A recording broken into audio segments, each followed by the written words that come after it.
This podcast is brought to you by PodPro Australia. There are 6 sexy tricks to getting your emails opened and actioned. And in today's episode, I'm going to show you how. Social media, Google, email marketing, systems, website traffic, and the endless content creation that comes with marketing. It's overwhelming, right? Say goodbye to endless stress and hello to clarity with the Meaningful Marketing Podcast. In this podcast, I will share with you fast and free practical methods to help you manage, monetize, and market your business, all infused with a healthy dose of motivation. Let's do this. Hello and welcome to the Meaningful Marketing Podcast. I'm your host, Chantal Gerardy from Online Business Marketing. Today, I'm going to share with you another effective, meaningful marketing strategy to help you connect with your audience and grow your business online. In today's episode, I'm going to be sharing with you how to format a good email for your marketing. I'll be covering practical tips and insights on crafting an email that not only gets opened, but also drives engagement and action. I'm going to discuss the essentials of email marketing content, specifically with regards to formatting. I'm going to include understanding your audience, creating compelling subject lines, structuring your email body so that you have maximum impact, and also discuss including effective call to actions. Remember, everything you do starts with your overall strategy, looking at the outcome that you want from sending that email. So consider who is on your list, what is relevant to them, and what convinces or touch points they need in order to say yes. So why is this topic relevant and important for you? Email marketing remains one of the most powerful tools for ongoing communication that ultimately will lead to sales.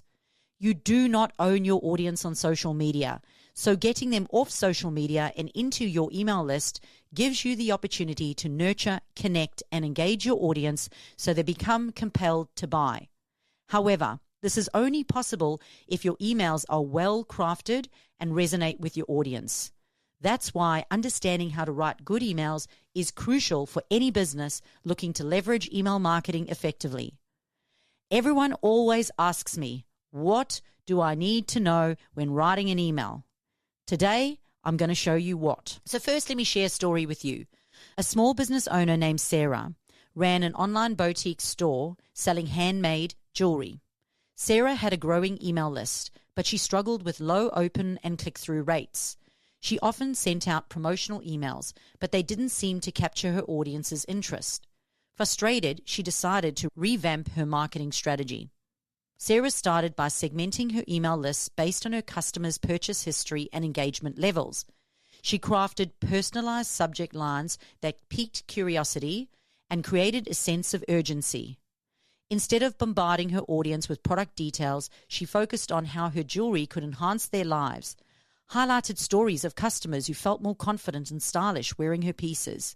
She now uses bullet points and subheadings to make her emails easy to read, and she includes clear, compelling call to actions. The result? Sarah saw a significant increase in open rates, in click-through rates, and in sales. Her audience now looks forward to her emails because they provide value and speak directly to their needs and interests. This transformation in Sarah's email marketing strategy highlights the power of good email writing and formatting and how it can have an impact on her and your business. So let's dive into these practical tips and strategies on how to write email content and format it well. Firstly, understanding your audience is key. Knowing who your readers are helps you tailor your emails to their preferences and needs. Segmenting your email list to send more personalized and relevant content is important. For example, you might have different segments for leads and for customers. This way you can send targeted, relevant messages that resonate with each group. Number 2, crafting a compelling subject line is crucial. Your subject line is the first thing they will see and will determine whether or not they open your email. Then it needs to be clear and catchy. Also, spam check your subject lines before sending them out. Using caps or money references could make them end up in a spam folder. Using emojis or FOMO, fear of missing out, or a sense of urgency can work really well. The subject line needs to convey what they can expect from the email. Your subject line should speak to the specific audience you are targeting and always deliver on the promise from the subject line. Trickery does not build trust. And remember, humor does not always translate. Number 3, the pre-header. The pre-header is a great opportunity to further explain your email content. These are the first next words that they can view in their inbox after the subject line.